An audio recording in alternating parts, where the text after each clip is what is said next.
Medicina em Destaque é um oferecimento de Produtos Grupo Ultra Descartáveis. Seu dia muito mais prático. Olá, mais uma vez estamos aqui neste novo ano com o programa Medicina em Destaque, trazendo para você, como sempre, conhecimentos, fatos acerca da nossa ciência e arte que é a medicina. A cada programa, um novo convidado. A cada programa, novas informações e novos conhecimentos. O programa de hoje, não distante dos outros e não diferente dos outros, vai trazer informações acerca de uma área, de uma especialidade e principalmente de um tema que todos gostaríamos de conhecer. Para isso, nós trazemos o Dr. Rafael Valeriano, que vai falar sobre epilepsia. Dr. Rafael, alegria imensa receber aqui no nosso programa, dificuldade de subtrair da sua agenda esse horário, mas a gente agradece todo o esforço para estar aqui conosco. Bom, eu que agradeço o convite, né? Uma honra começar o ano participando do programa, né? Tantas pessoas ilustres já passaram aqui, para mim é uma grande honra participar. Maravilha. Sua caminhada foi na UFAL, né? Terminou o curso na UFAL em 2012, né? Como ex-aluno. A gente fica muito feliz porque diz um provérbio chinês, né?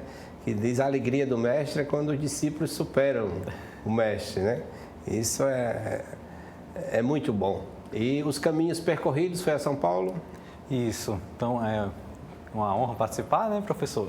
Depois da Faculdade de Medicina, aqui na UFAL, eu fiz a minha residência em Neurologia de 3 anos no Hospital das Clínicas da USP.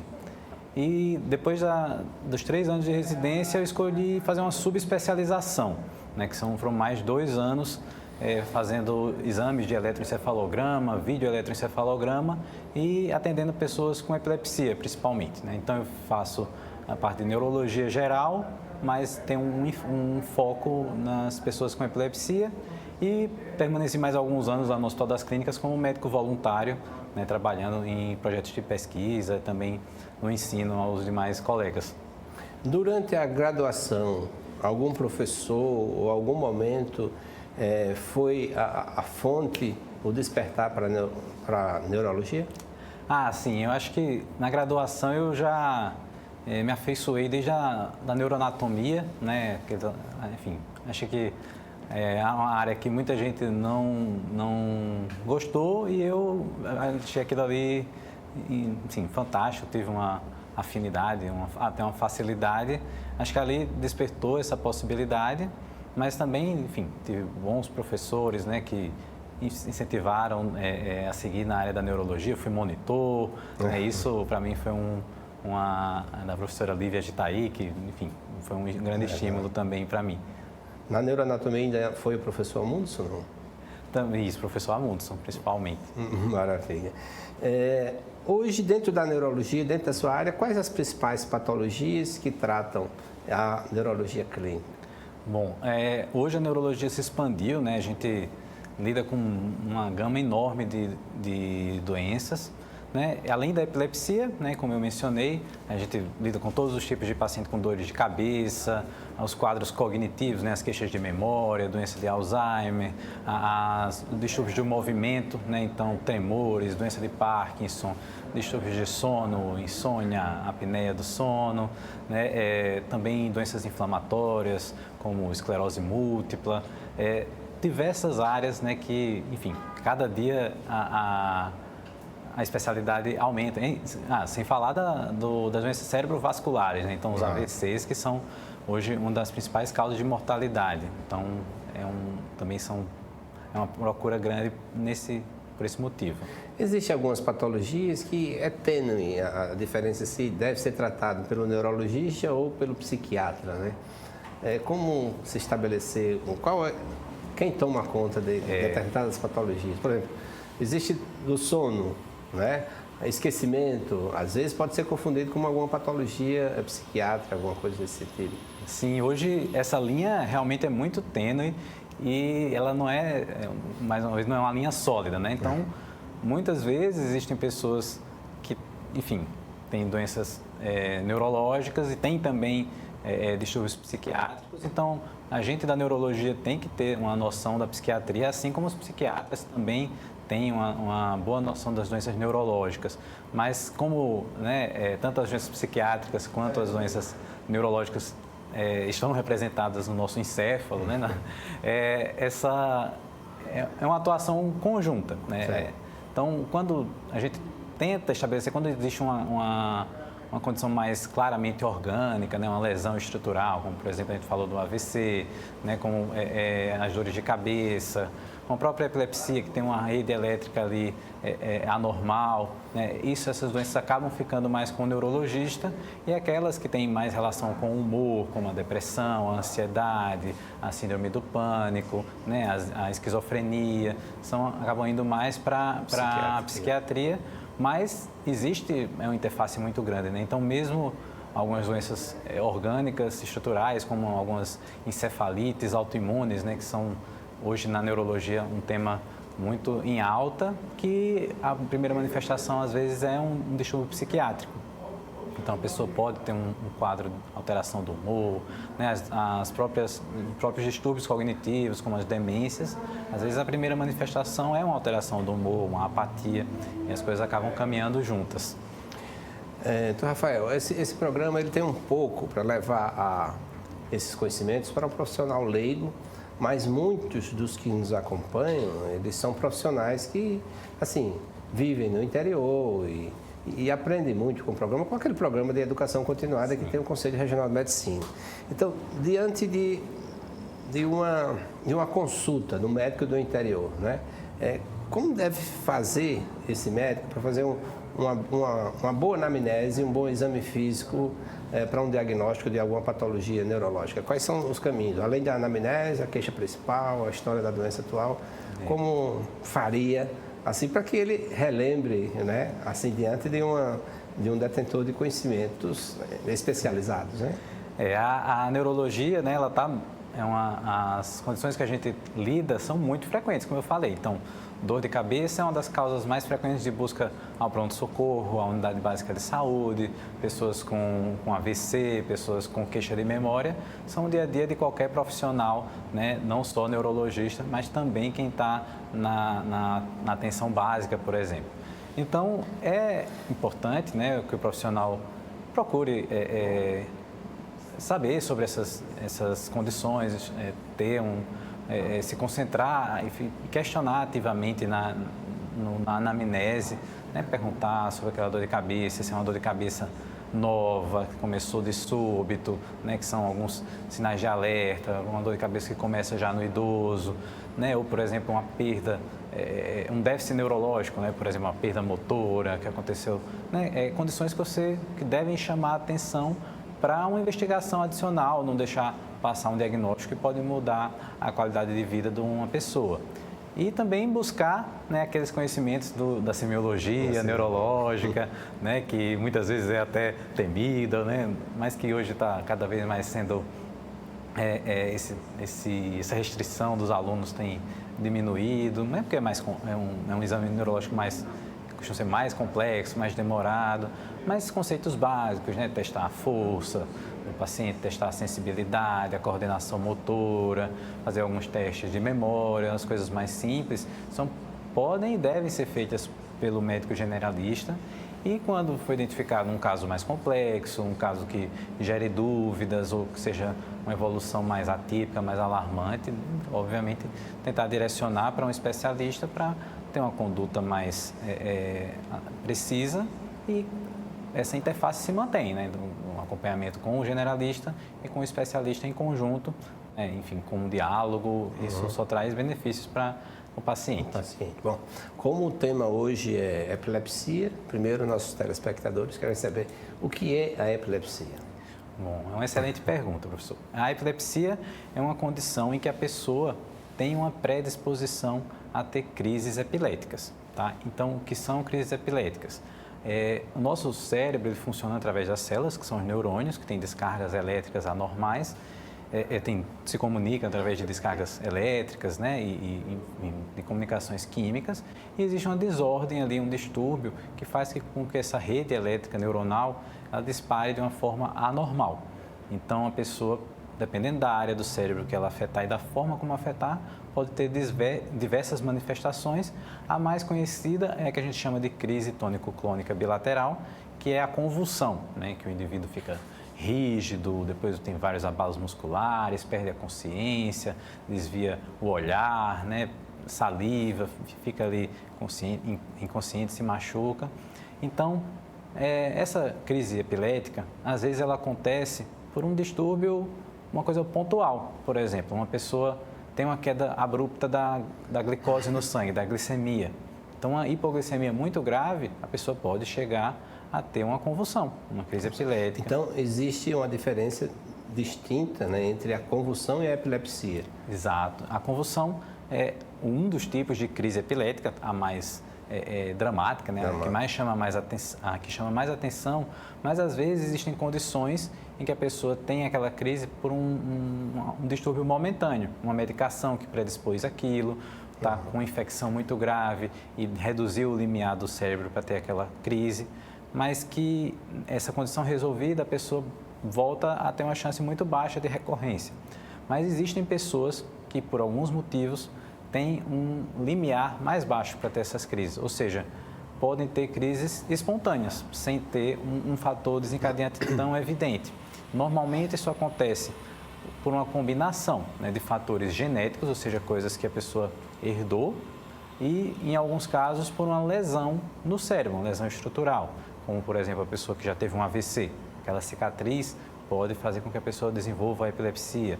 Uma criança que nasceu com paralisia cerebral pode ter uma predisposição à epilepsia, ou alguma, como eu falei, outros tipos de lesão estrutural, coisas menos frequentes, como tumor cerebral.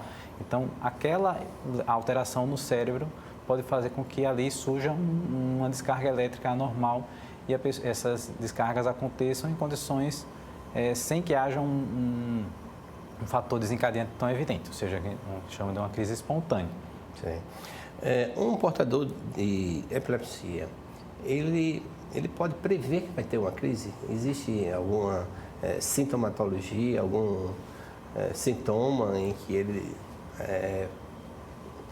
vai acontecer? Existe algum sintoma desse? Assim? Também é um questionamento muito comum. Uma das coisas mais difíceis de lidar com a epilepsia, que eu sempre falo para os pacientes, é a imprevisibilidade. Então, o que acontece? Se a pessoa soubesse exatamente o momento em que vai acontecer uma crise, ela, agora eu vou para um pronto-socorro, ou agora eu vou deitar na minha cama e vou avisar os familiares, a crise aconteceria, enfim, a pessoa conseguiria se programar. Mas as crises são imprevisíveis, elas podem acontecer a qualquer momento. Porém, algumas pessoas, né, ao longo do desenvolvimento da epilepsia, conseguem ter um sintoma premonitório, que já é uma manifestação da crise. Mas algumas pessoas têm alteração da sensibilidade, um mal-estar subindo no estômago, há uma alteração da visão, né, uma sensação de medo, angústia. Então, são sintomas inúmeros, diversos, cada pessoa pode manifestar de um jeito. Mas muitas vezes a pessoa tem um sintoma que já é uma manifestação mais leve da crise e que pode avisar ela antes que aconteça um episódio mais forte, né? Mas mesmo esses sintomas, o momento que ele vai aparecer ainda é imprevisível. Inclusive é curioso porque é um tema de pesquisa, né? Da mesma forma que esses dispositivos, né, que verificam frequência cardíaca, verificam, né, pressão arterial, né, esses relógios, smartwatches, né, os cientistas tentam desenvolver uma forma, um algoritmo ali de predizer quando a pessoa vai ter a crise, né, porque aí isso vai possibilitar uma nova forma de abordagem, né, da pessoa, olha, ali está dizendo que você vai ter mais crise, de tomar uma medicação a mais, né, enfim, vai nos gerar outras estratégias, mas é uma coisa complexa. Então, ainda hoje, a gente não pode dizer que tem uma forma certeira de dizer quando vai acontecer uma crise. E essa é uma das questões maiores, né, da epilepsia. Sei. E fatores predisponentes, né, aqueles que desencadeiam crises epilépticas, existem? Existem. As pessoas que têm epilepsia, muitas vezes elas sabem que se uma condição acontece, aumenta a chance de acontecer. da crise ocorrer. Por exemplo, a privação de sono, ficar sem dormir direito, dormir mal, dormir menos do que o habitual, a pessoa foi para uma festa, não dormiu direito, então no outro dia há uma maior chance das crises acontecerem. Por exemplo, a ingesta de álcool, né? Então bebidas alcoólicas, especialmente em excesso, podem sim fazer com que haja um maior risco de acontecerem crises, tá? Em alguns casos, a gente chama de uma fotossensibilidade, ou seja, uma sensibilidade à luz.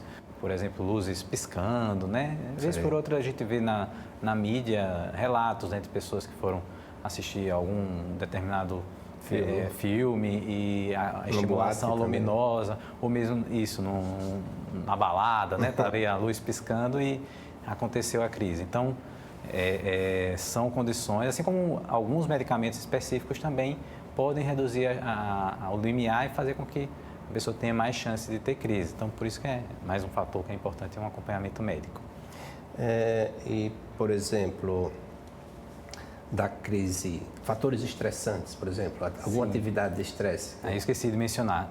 Outro gatilho importante, né? Quando a pessoa está sobre uma sobrecarga muito grande, está estressada. Até uma própria discussão familiar. Isso. Às vezes a pessoa tem uma crise, né? Porque, enfim, no contexto de uma discussão, por exemplo, de um contratempo, ficou mais angustiada e às vezes é atendida e diz, isso aí é só ansiedade.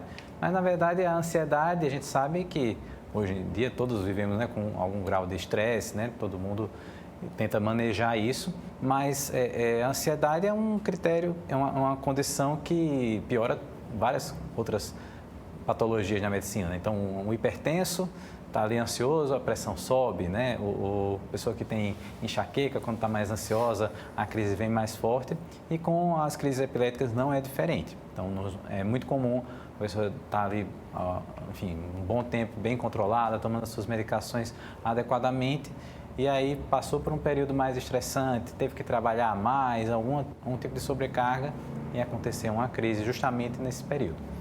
Faixa etária, é mais comum em que idade a epilepsia? Também é uma coisa interessante de se esclarecer, né? Porque muitas pessoas, quando sabem de alguém que teve uma crise epilética, ou quando elas mesmas acontece de ter uma crise epilética, elas pensam, nossa, mas às vezes eu sou um adulto, né? Como assim? Eu nunca tive isso. Existe um conceito de que a epilepsia ela necessariamente começa na infância, né? Então, é realmente uma condição muito comum na infância, mas ela pode ocorrer em qualquer faixa etária. Inclusive, com o envelhecimento da população, tem se tornado igualmente frequente nos idosos. Então, pode acontecer, pode se iniciar em qualquer faixa etária, né? E tem as suas especificidades, né? Cada faixa etária você pode pensar em causas diferentes para isso ter acontecido. Na infância, por exemplo, existem condições autolimitadas, genéticas. Então, a pessoa tem uma predisposição, normalmente até tem uma história já na família de outras pessoas que tiveram, e tem um período ali que tem crises e depois podem deixar de ter, né? Mas, enfim, pode acontecer em qualquer faixa etária. Maravilha. Tem um vídeo aí do nosso amigo Fernando. Doutor Rafael Valeriano, as boas-vindas aqui à TV Mar, e nós felizes em termos aqui essa sumidade jovem, um cientista a serviço da saúde e de todos esses problemas que afetam a nossa comunidade, ao ser humano aqui. Desde criança que a gente vê crises epiléticas em algumas pessoas e a aflição, muitos querendo desenrolar a língua, enfim, atendimento muitas vezes totalmente fora dos padrões das orientações de medicina. E aqui a gente faz essa espécie de busca de desmistificação, que orientações mais básicas para a comunidade que está diante de um quadro de uma crise epiléptica. E com relação àqueles que, diante de tantas praias e mares bonitos das Alagoas, enfim, o epilético pode tomar banho de mar à vontade e, no caso de uma crise, como evitar até um acidente maior. O que é que o senhor gostaria de dizer para orientar aí a nossa comunidade? Fique à vontade, a casa é sua, e muito obrigado por estar aqui ao lado do nosso querido Gerson Dilon. Muito obrigado pela pergunta, Fernando. Então, começando a questionamento inicial, né? Então, o que fazer diante de uma pessoa tendo uma crise epilética, uma convulsão, né? Normalmente, uma situação muito dramática, né? As pessoas ficam preocupadas, sem saber o que fazer. Então, a primeira orientação que a gente geralmente dá é tentar, na medida do possível, manter a calma, né? Então, se você ficar muito angustiado, vai ser mais difícil de ajudar aquela pessoa. Afastar, né, qualquer objeto, qualquer coisa que possa machucar. Então, tem ali uma cadeira, né, um objeto pontiagudo assim, que está perto. Então, tentar afastar a pessoa desse objeto, tirar óculos, algum adereço ali que possa machucar, né, tá ali presente do lado. E aí, sempre vem esse questionamento, às vezes a pessoa dizendo, porque eu tentei puxar a língua. Então, isso é um mito, né? A gente não deve, né, de forma alguma, tentar puxar a língua da pessoa. As pessoas acreditam que a língua vai enrolar, a pessoa vai se asfixiar por causa disso. Mas quando há essa tentativa de colocar qualquer objeto na boca ou tentar puxar a língua, o que normalmente acontece é predispor a ter uma lesão ainda maior.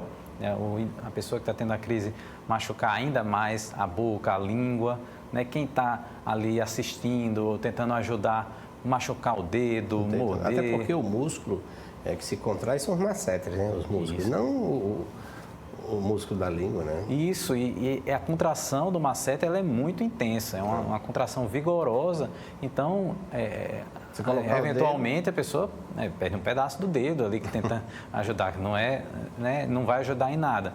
E também, às vezes, pano, né, qualquer objeto que está ali, a pessoa tenta colocar na boca da pessoa, isso não vai ajudar, então não deve ser feito. O correto é tentar esperar aquela crise passar, né, e deixar a pessoa lateralizada, deitada de lado. Deitada de lado, isso é importante, né? Porque às vezes ele, no decúbito dorsal, pode aspirar qualquer coisa. Isso, e aí aquela saliva em excesso, se a pessoa está deitada de lado, aquela saliva vai escorrer, né? Então, ali ficar de olho na pessoa, tentar, à medida do possível, ter uma ideia de tempo, né? Olhar ali o relógio, olha, durou 2 minutos, né? E chamar ajuda, né? Ficar ali ao lado da pessoa durante todo o tempo, tentar chamar ajuda, né? Se é uma primeira crise, né? Ligar para um serviço de assistência, né? O SAMU, tentar, ou algum outro tipo de serviço de socorro, né? Tentar, se é uma pessoa que já tem epilepsia, já se sabe, mas que está tendo uma crise prolongada, que dura ali 5 minutos, ou não está retornando ao normal, né? Ou então a pessoa se machucou, digamos que durante a crise caiu, bateu a cabeça, né? Ou machucou, está sangrando. Então, esse paciente vai precisar ir para um serviço de atendimento, né? O mais breve possível, para, enfim, ter certeza de que nada mais grave ocorreu. A segunda pergunta, agora me fugiu. É sobre o banho de mar, né? Sim. Tem algumas precauções, né? Então, a pessoa que já sabe que tem epilepsia, ela, por essa questão da imprevisibilidade, a gente tem que ter alguns cuidados. Então, em situações em que ela possa ter um acidente mais sério, se acontecer a crise, elas devem ser evitadas.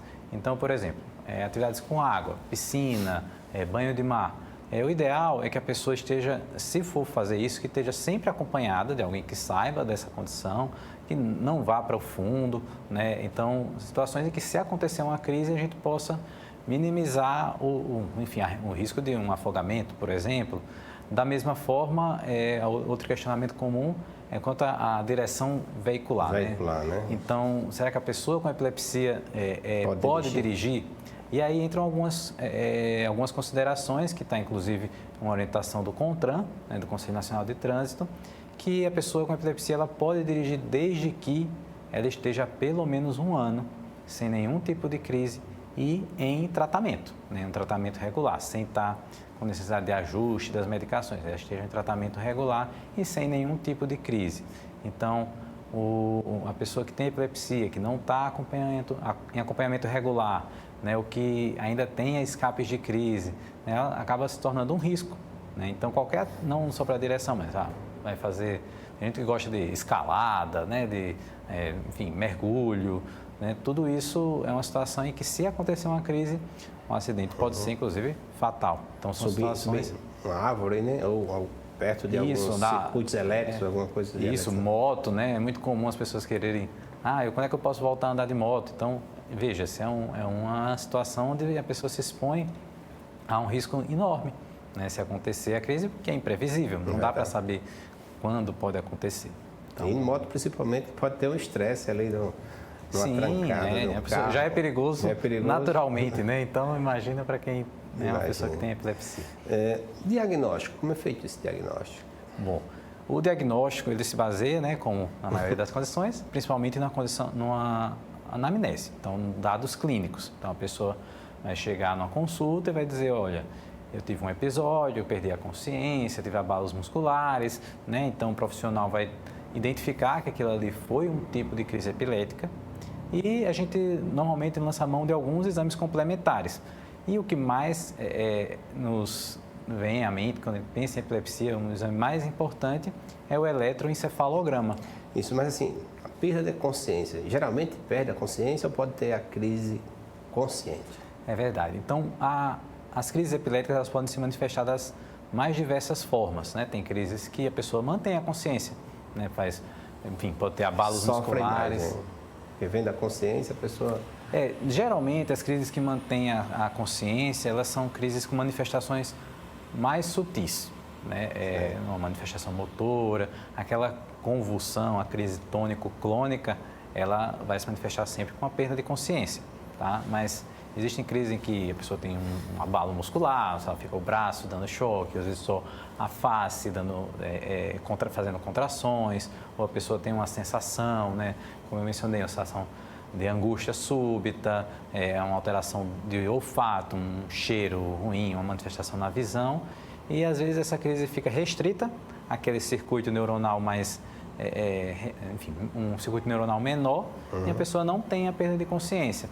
Quando aquela atividade anormal se propaga, é que a perda de consciência. E existe uma semiologia própria, né, das crises epiléticas, da mesma forma que a gente na faculdade estuda a semiologia para o exame clínico, existe uma semiologia, né? Então, a pista de onde vem aquela crise, de que parte do cérebro a gente consegue tentar obter essa informação com essa definição com bases no que o próprio paciente diz que sente, né, que é uma informação importantíssima, e também do acompanhante. Então, na consulta, eu geralmente estimulo que a pessoa venha acompanhada de alguém que já presenciou a crise, né? Às vezes a pessoa que está presenciando não pode, a gente tenta ligar liga para ele me contar o que é que ele viu, né? Porque aí a gente, com esses dados clínicos, né, tenta descobrir e também, né, nessa história clínica, saber se existia ali algum fator, olha, realmente ele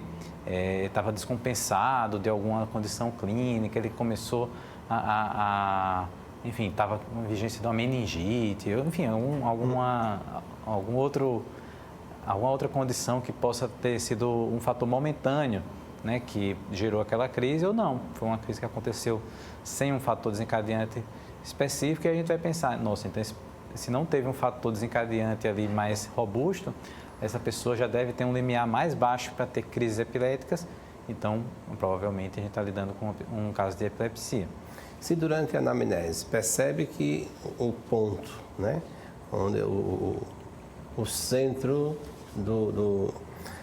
o epicentro do foco da epilepsia, então é possível fazer um prognóstico.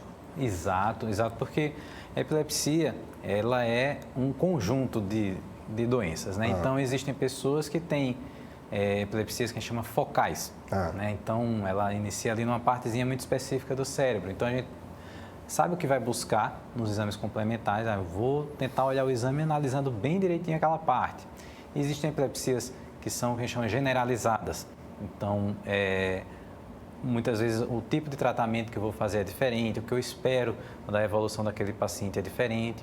Existem pessoas com casos mais simples, digamos assim, que têm poucos episódios, que com um tratamento em doses baixas, as crises vão ficar controladas, a pessoa consegue levar uma vida muito próxima do normal.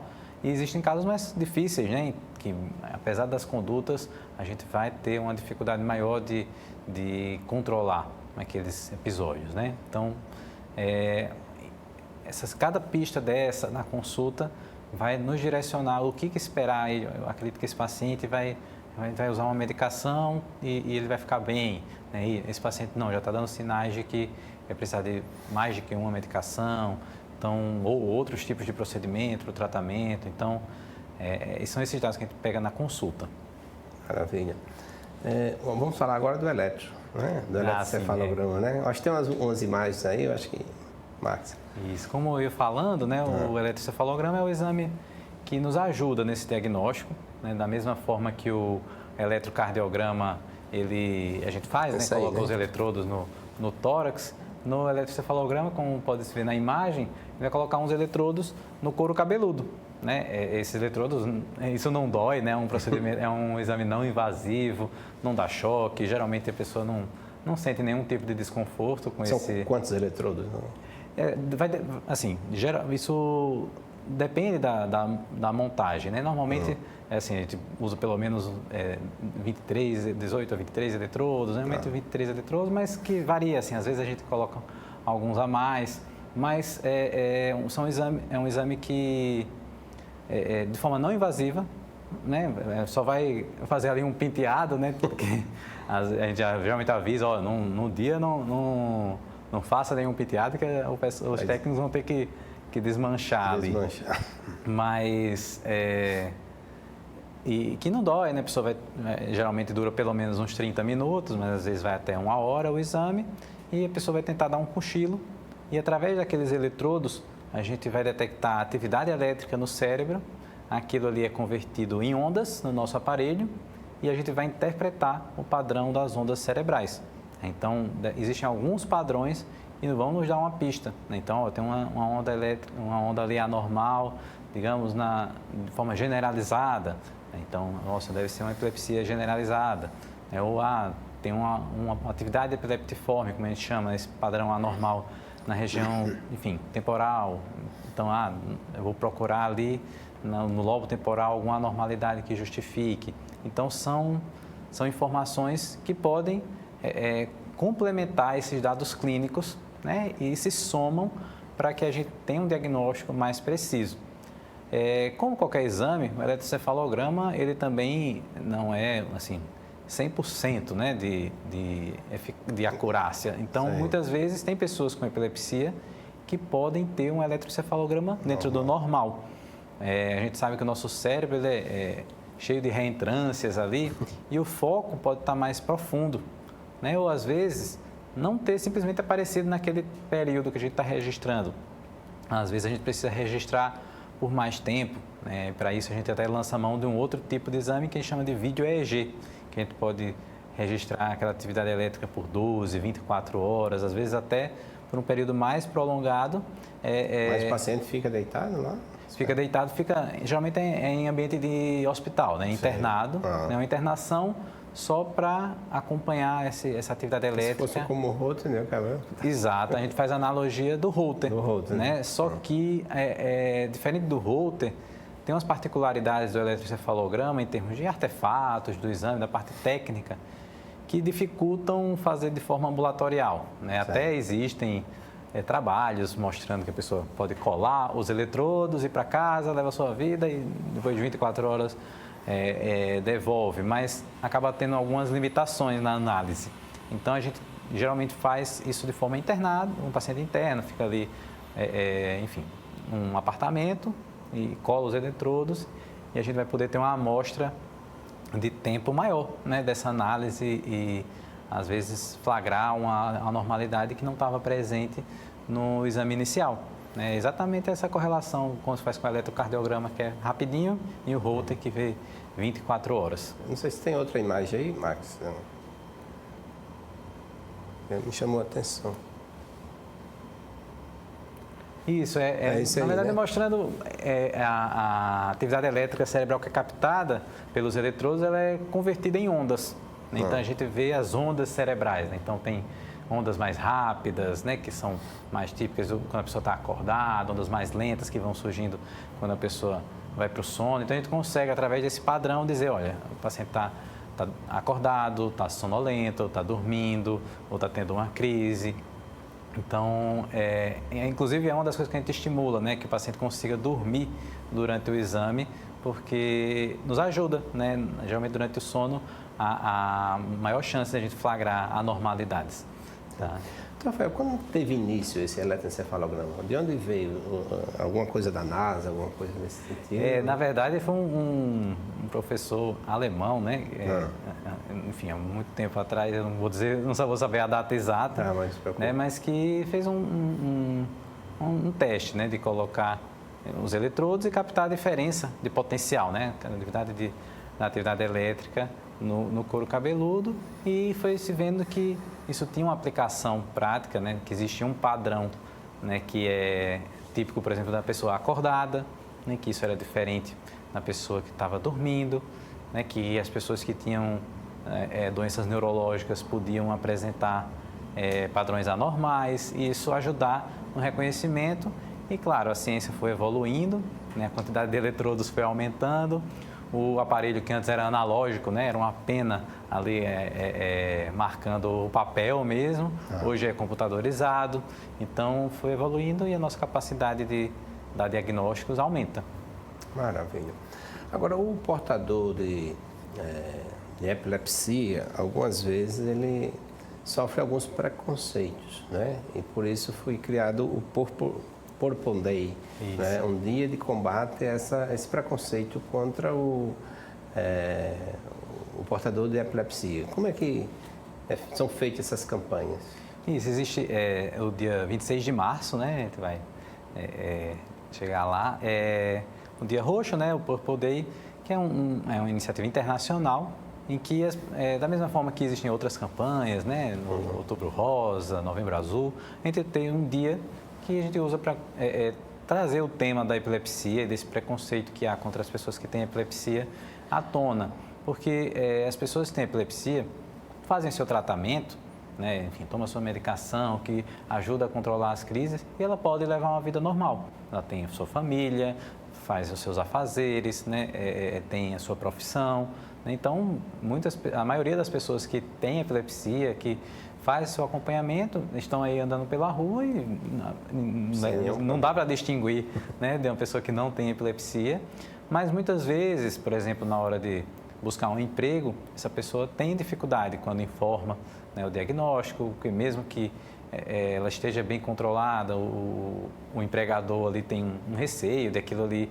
Muitas vezes confundem também com doenças psiquiátricas, que também não deveriam ser. Pode ser até um pouco desse preconceito, por achar que portador de epilepsia também é portador de um problema psiquiátrico. Isso, e que não é uma verdade. Na verdade, existem sim, existe uma associação, né? A pessoa com epilepsia pode ter também, mas não é uma condição assim que está sempre presente.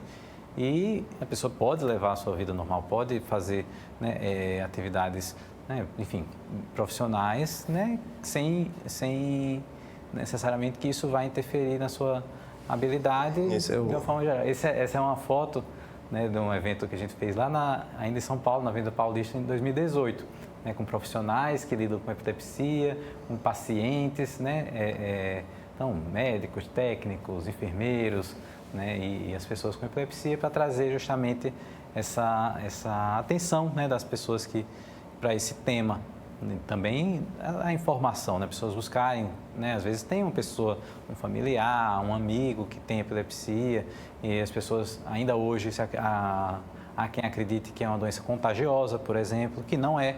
Então, às vezes, vê uma pessoa tendo uma crise epilética e não vou tocar, não vou ajudar porque eu tenho medo, né, disso, de pegar. Né? Existem ainda secreção, existe ainda quem acredite nisso, né? E que está muito bem provado que não é uma doença contagiosa, né? Então, são pessoas que muitas vezes estão ali suscetíveis, né, fragilizadas, e que precisam do auxílio de quem está por perto, e a gente só vai chegar a isso com informação.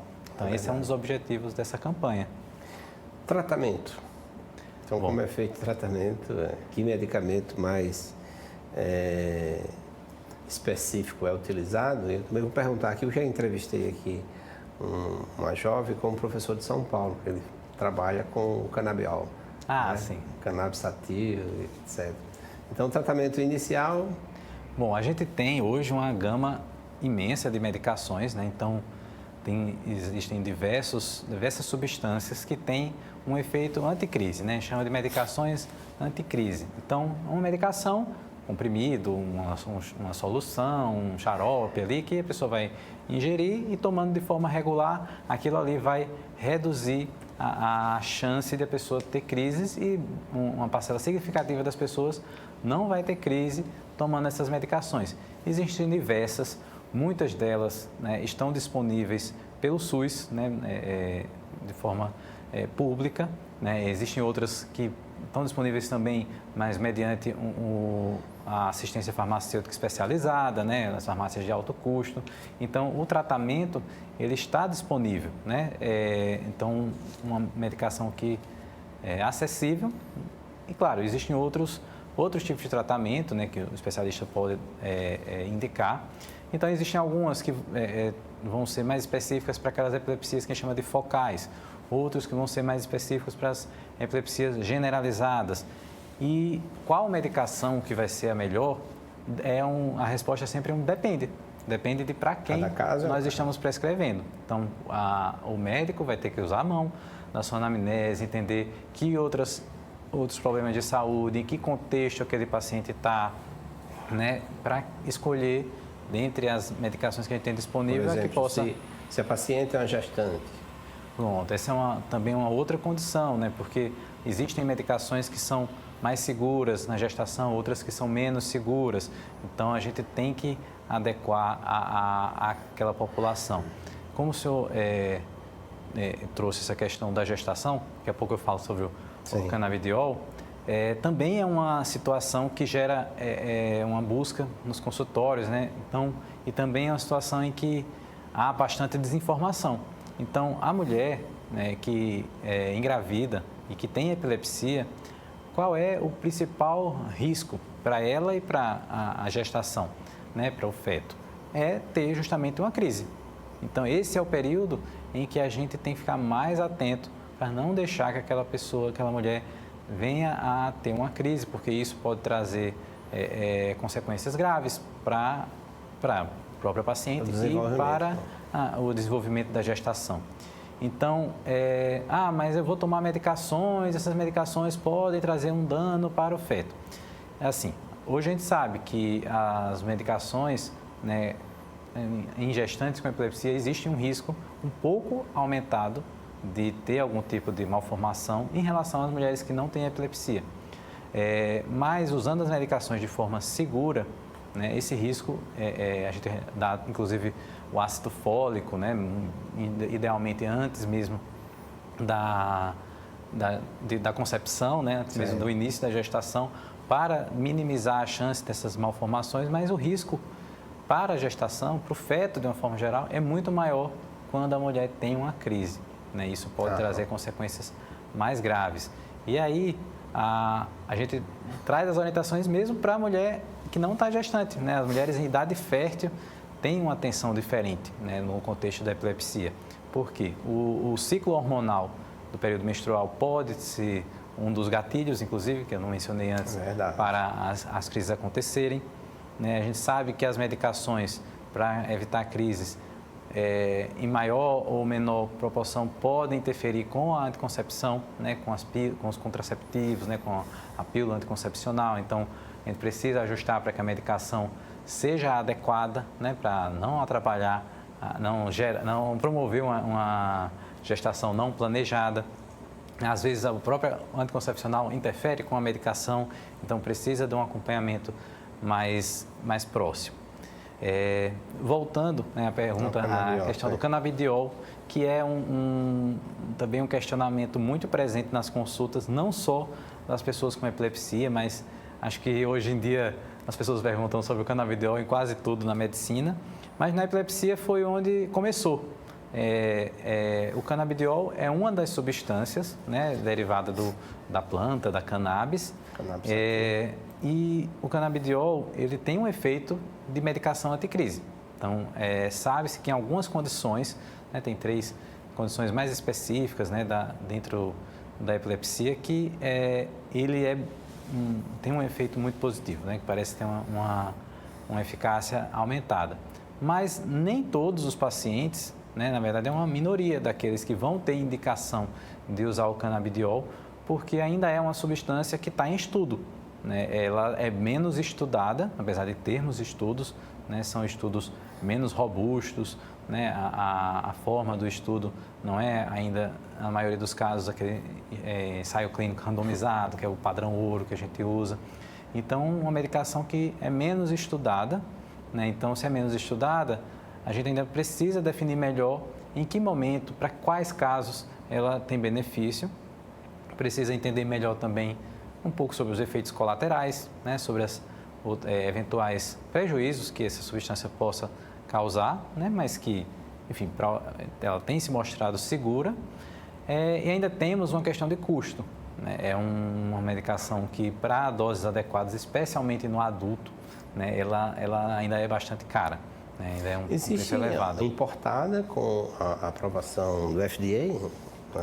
Isso, a própria Anvisa já autoriza. Aqui também já existe também aprovado pela Anvisa. Existem formulações de produção nacional, né, enfim, da indústria, né, já, enfim, com estudos clínicos feitos no Brasil, né, existem formulações importadas também, algumas disponíveis já nas farmácias, né, com a prescrição controlada.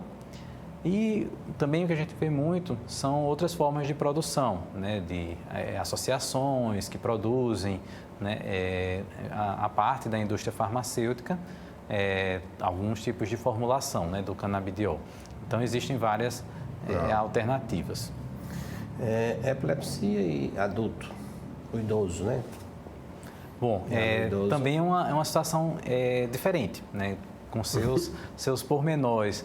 Porque, normalmente, o idoso, ele uma parcela menor que vai chegar e dizer, olha, o único problema que eu tenho é a epilepsia.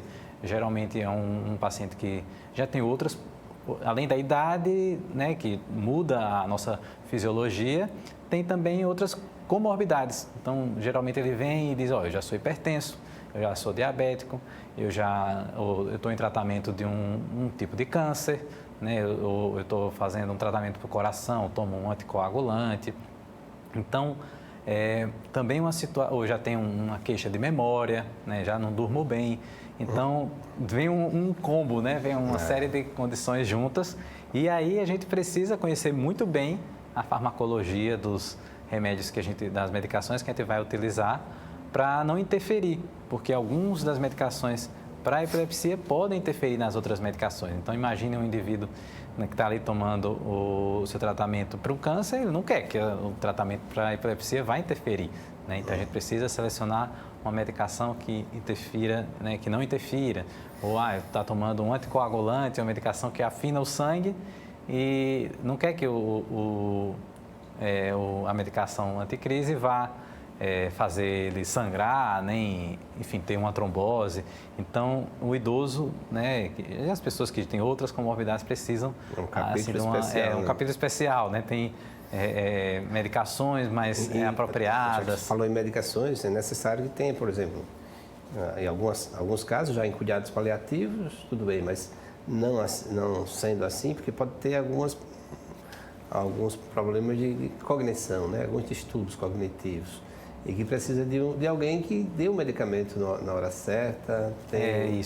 Um cuidador, né? Um cuidador. Então, as pessoas com epilepsia muitas vezes têm outros problemas neurológicos, né? Não só os idosos, que às vezes têm um distúrbio cognitivo, né? Que não consegue ele mesmo, ou algum grau de dependência que ele mesmo não consegue administrar, mas às vezes a criança também, ou algum adulto com déficit intelectual, né? Então, existem condições em que o cuidador tem uma participação muito ativa. É muito comum, né, nas pessoas com epilepsia que o cuidador tem uma participação muito ativa, então esse cuidador precisa estar ciente da importância da medicação, de tomar, de não deixar faltar uma dose, né, de tentar adequar os horários para que sejam da forma mais adequada, a dose adequada, não confundir, né, com outras medicações. Às vezes, tem um comprimido branco, tem outro comprimido branco e aí toma a medicação inadequada.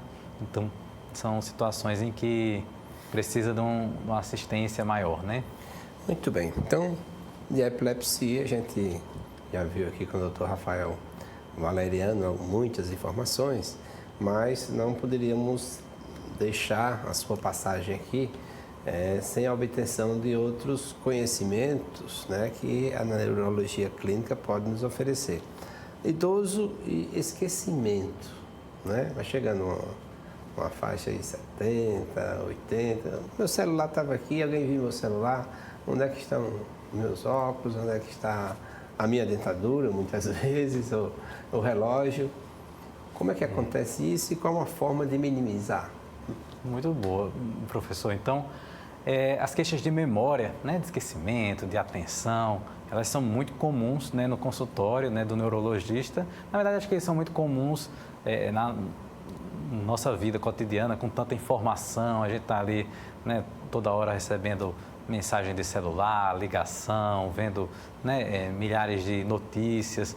Então, isso acaba muitas vezes atrapalhando a consolidação daquela informação.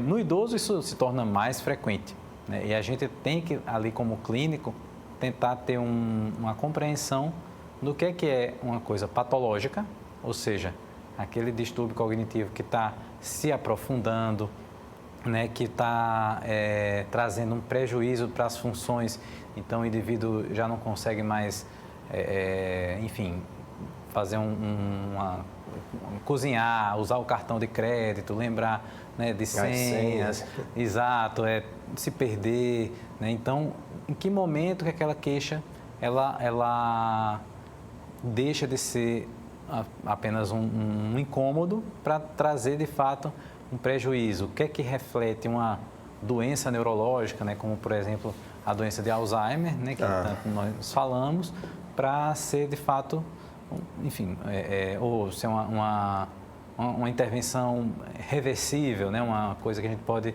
minimizar. Então, existem condições, por exemplo, que mimetizam, né, queixas de raciocínio, assim como, por exemplo, a depressão, né? Então, às vezes a pessoa tem uma doença, novamente a interface com a psiquiatria, está com uma depressão, um distúrbio de humor grave e a memória está ruim, mas não porque ela tem a doença de Alzheimer, mas sim porque o humor está ruim, né? Existem outras condições, né, como deficiência de algumas vitaminas específicas, como a vitamina B12, que pode afetar a memória. Existem distúrbios clínicos, né, como disfunções da tireoide, que também podem afetar a memória.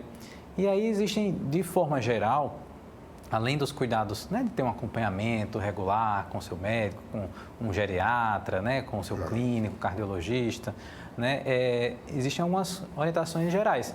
O que a gente pode fazer para evitar ter um distúrbio cognitivo?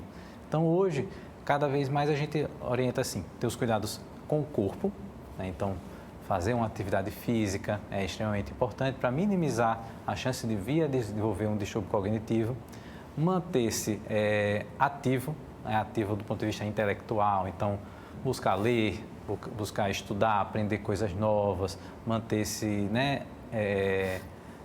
antenado, ativo, né? Enfim, participar e ter uma atividade também social. Então, a pessoa às vezes se aposentou e está ali só em casa, mas se envolver, né? Enfim, buscar um grupo, né? Tá ali com a família, vou fazer um voluntariado, enfim, buscar alguma outra atividade, né? Para também ter uma interação social, né? Quem fica só em casa restringe os contatos e muitas vezes acaba resultando também num distúrbio de humor. E é isso, assim, cada vez mais a gente está investindo nessas orientações não medicamentosas, né? Sim. Que isso tem um grande impacto, cuidar da saúde mental também. Existe, eu acho que foi meu filho lendo um livro, ele disse que para você não estar esquecendo das coisas, aí tira o óculos, óculos em cima da mesa, você fala. Existem técnicas, né? Técnicas, enfim, de falar. Um sentido dá sentido ao outro, né? Minimizar distrações, né? Como, às vezes você está ali, vou ler um livro. aí está o celular vibrando ou tocando ali. Então, cada vez que você é distraído, alguém vem chamar, é um apito, é alguma coisa, e cada vez que você é distraído, o seu foco de atenção muda, né? Então, você estava ali, quando você volta para o livro, eita, o que eu estava lendo mesmo? Né? Então, essas interrupções também são coisas ruins. Então, existem estratégias, né, de memorização como essa, de ter não só a memória visual, né? Então, você fala, então você tem aquela auditiva também, né? É mais uma forma de estimular, de fixar aquela informação, tentar associar, né? Então,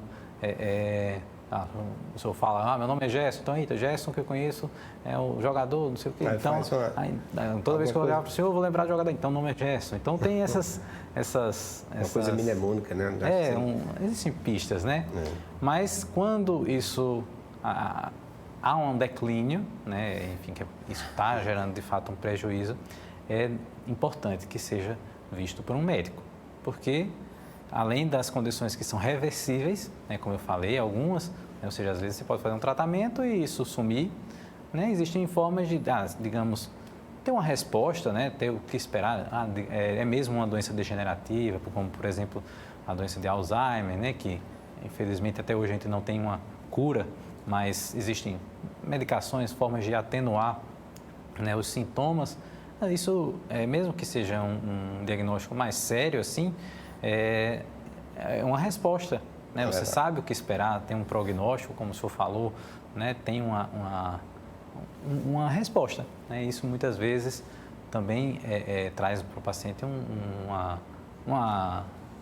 resolve uma inquietação, né? O que está acontecendo? Vou fazer duas perguntas que esqueci sobre epilepsia e se voltar, se der tempo a gente vai falar mais, fazer outras perguntas ainda.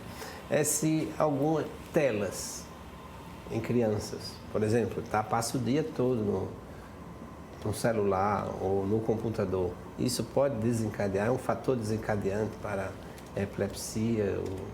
O que é que essas telas têm causado, do ponto de vista neurológico, de problemas para a criança que passa 8, 10 horas de frente a uma tela? O que a gente tem visto em relação às telas é principalmente atrapalhar o desenvolvimento das crianças, né? O desenvolvimento neurológico, aquelas habilidades, né? Porque a gente vê que as atividades expostas à tela, celular, né, tablet ali, elas acabam sendo muito passivas, né? A criança só fica ali parada, absorvendo a informação, mas sem interagir, enfim, tem uma parte motora junto, né? Então, cada vez mais parece que o uso excessivo das telas tem sido associado a um atraso do desenvolvimento, né? Um desenvolvimento aquém do que poderia ser. Em relação à epilepsia, né, eu acredito que a gente não tem essa resposta de causa, né? Dizer, olha, ele desenvolveu a epilepsia porque ficou 8 horas em frente a uma tela. Tem algumas condições que a gente tem que ficar atento, que, por exemplo, como a gente mencionou, o estímulo luminoso, né, em uma criança que já seja predisposta, não só uma criança, mas qualquer pessoa que já seja predisposta, né, já tenha uma fotossensibilidade, pode ser um desencadeante para crises, né? A tela excessiva pode gerar uma fadiga, né? A fadiga não é uma ansiedade, e isso ser um gatilho para crises, mas não poderia dizer assim como uma causa. Uma causa. Cirurgia em epilepsia, existe tratamento cirúrgico? Boa pergunta, excelente pergunta, professor. Existem, como eu mencionei, mais ou menos 1/3 das pessoas com epilepsia vai ser de difícil tratamento, ou seja, vai usar as medicações, às vezes 2, às vezes 3, em alguns casos até mais do que 3 medicações para epilepsia e não obter um controle adequado. Infelizmente, existe uma parcela, né, que isso, de forma em todos os países, né, não é só no Brasil, que tem chama epilepsia de difícil controle. Nessas situações, né, a gente tem que pensar em alternativas, né, que possam melhorar o controle de crise. E muitas vezes, dependendo da causa, por exemplo, a gente na investigação da epilepsia descobriu que existe ali uma malformação em uma determinada área do cérebro, né, uma displasia, né, ou, assim, claro, casos de tumor, né, não vai se discutir, né, vai ter que tirar dali, né, algum tipo de lesão estrutural no cérebro que é o foco da epilepsia. A gente vai lançar mão de toda a nossa propedêutica, né, todo nosso arsenal de exames complementares para tentar determinar tanto o clínico em conjunto, né, com o cirurgião, olha, a epilepsia parece vir desse foco. Então, nesses casos, existe sim, pode haver uma indicação de cirurgia, né, e o cirurgião remove aquela área e aumenta a chance, né, de o indivíduo ficar sem crises, né, ou ficar sem crise ou ter crises menos incapacitantes, melhorar a qualidade de vida. Que é o que a gente chama de cirurgia ressectiva, ou seja, vai ali ressecar, retirar uma parte do cérebro que está doente, né, tentando, né, obviamente, não trazer nenhum prejuízo, né, para o paciente. Mas existem também, né, cirurgias que a gente chama de neuromodulação. Então, a mais famosa, a mais utilizada para a epilepsia é a estimulação do nervo vago. Então, um dos nossos nervos cranianos, né, ele, no seu trajeto aqui pelo pescoço, existe um aparelho, né, que se chama estimulador de nervo vago, né, também para casos de difícil controle, casos muito selecionados de epilepsia, que ele pode ser instalado como se fosse um marca-passo cardíaco. Então, fica ali um estimulador no tórax, ele gera uma descarga muito sutil nesse nervo e isso ajuda a minimizar o impacto das crises epiléticas. Então, a cirurgia da epilepsia também é um método auxiliar, né, que pode nos ajudar e trazer mais qualidade de vida e melhora para o paciente. Maravilha, o tempo passa rápido, né? Agradecemos o doutor Rafael Valeriano por tantas informações aqui. Eu tinha umas 2 perguntas aqui, mas fica aqui o espaço para voltar a falar sobre outras patologias. E a gente agradece a você no primeiro programa do ano, você telespectador. Eu gostaria de fazer um agradecimento muito especial para uma pessoa que eu conheci e tenho muita alegria de ter essa pessoa como uma referência para mim, tá certo? É o senhor Wellington Veiga, lá da Ultraplast, tudo em talheres, tudo em material descartáveis, corpos descartáveis, e assim, é uma pessoa que admiro bastante e que disse, assim, esse programa tem que ser junto com a Ultraplast. Então, professor Wellington Veiga, nosso muito obrigado. Professor Rafael, muitíssimo obrigado, o espaço vai ficar aberto, volte outras vezes e suas considerações. Eu que agradeço mais uma vez, professor, uma honra, né, estar aqui abrindo o ano no programa com o senhor e, enfim, fico à disposição para qualquer outra dúvida, qualquer outra oportunidade, estar aqui de volta. Maravilha, volte sempre. E você, telespectador, pela fidelidade e audiência, muitíssimo obrigado. Fiquem com Deus, até a próxima semana.